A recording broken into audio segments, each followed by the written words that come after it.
When my wife Sarah told me she was going on a week-long trip with her best friend Laura, I didn't think much of it.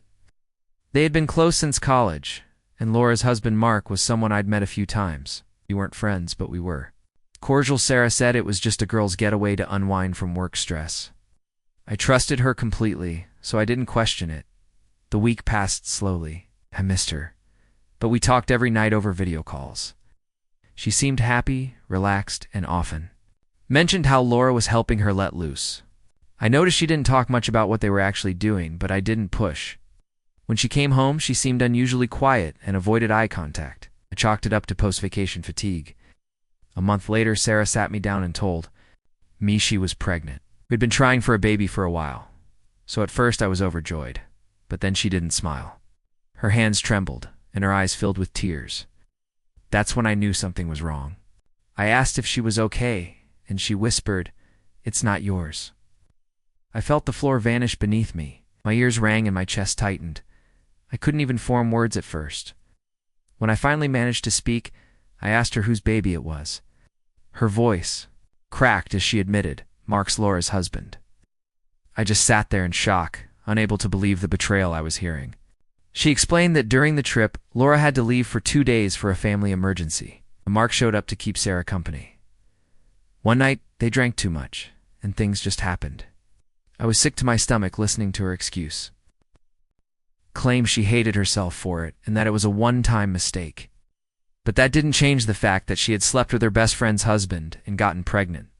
The worst part was imagining Laura's face when she found out. I asked Sarah if she had told her yet, and she said no. She was terrified Laura would end their friendship and Mark's marriage would collapse. In my mind, I thought good. They deserved to know the truth. I couldn't sleep that night. Every time I closed my eyes, I saw Sarah and Mark together. I thought about all the nights I trusted her, all the moments I believed she was faithful. I thought about the future we had planned, the child we both wanted, and how she had taken that dream and smashed it. The next day I contacted Laura myself. She was confused when I called, but I told her she needed to hear something important. When I explained, she went completely silent. Then she asked in a trembling voice, "Are you sure I told her Sarah had confessed everything to me?" Laura started sobbing, and I could hear her yelling at Mark in the background before the line went dead. When Sarah found out I had told Laura, her face froze. She looked at me with a mix of shock, fear, and anger. "How could you do that?" she demanded. I laughed bitterly and told her, "How could you do what you did to me?" She didn't have an answer. In the days that followed, the fallout was brutal. Laura kicked Mark out of their house. She sent me messages thanking me for telling her, but also saying she was devastated. Mark tried to call me, probably to explain or apologize, but I blocked him immediately. Sarah cried every day, begging me to forgive her and raise the child together. I couldn't. Every time I looked at her, I saw betrayal. The baby would be a living reminder of the night she destroyed everything we had. I told her I wanted a divorce. She accused me of abandoning her in her darkest moment, but I reminded her that she had abandoned us first.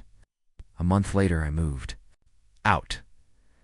I left her the house because I didn't want anything that had her fingerprints on it. Laura and I stayed in touch for a while, but eventually our conversations faded.